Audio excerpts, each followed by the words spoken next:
وأنا ظننا أن لن تقول الإنس والجن على الله كذبا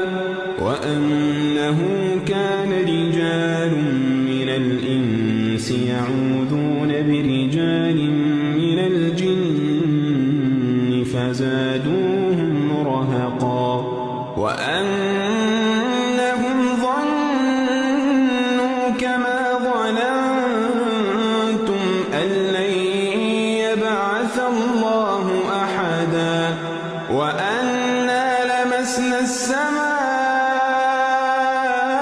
السماء فوجدناها ملئت حرسا شديدا وشهبا وأنا كنا نقعد منها مقاعد للسمع فمن يستمع الآن يجد له شهابا رصدا